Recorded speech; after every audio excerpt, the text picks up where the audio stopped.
നിങ്ങളുടെ രോഗത്തിന്റെ മലയെ, ദാരിദ്ര്യത്തിന്റെ മലയെ, പൈശാചിക പ്രതിസന്ധികളുടെ മല എങ്ങനെ നിൽക്കുവാൻ കഴിയും? വിശ്വാസത്തോടെ അതിനോട് സംസാരിക്കുവാൻ തുടങ്ങിയാൽ, if you will begin to speak to that mountain. പലപ്പോഴും നമ്മൾ മലയെക്കുറിച്ച് പറയുന്നു വരും, ദൈവത്തോട് മലയെക്കുറിച്ച് ഇങ്ങനെ പറഞ്ഞുകൊണ്ടിരിക്കുന്ന വരുമാണ്. പക്ഷെ ദൈവം പറയുന്നു, മകനെ, മകളെ, നിന്റെ ഉള്ളിൽ ഞാൻ ജനിപ്പിച്ചു തന്ന എൻ്റെ വിശ്വാസം, ഈ വചനത്തിലൂടെ നിങ്ങൾക്ക് ലഭ്യമാകുന്ന വിശ്വാസം, പരിശുദ്ധാത്മാവ് നിങ്ങൾക്ക് പ്രദാനം ചെയ്യുന്ന ആ വിശ്വാസം പ്രാപിച്ച്, ഹല്ലേലൂയ, ഒരു അധികാരി കൽപ്പിക്കുന്നത് പോലെ ആ മലയെ നോക്കി കൽപ്പിക്കുക.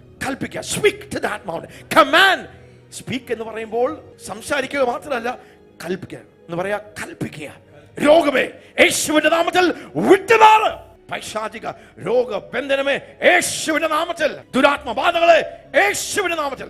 പരാജയപ്പെടുത്തുന്ന, ദാരിദ്ര്യത്തിന് അടിമയാക്കുന്ന, അടിമത്വത്തിൽ ആക്കി വെക്കുന്ന ആ പൈശാചിക മലയെ നിർവീര്യമാകട്ടെ.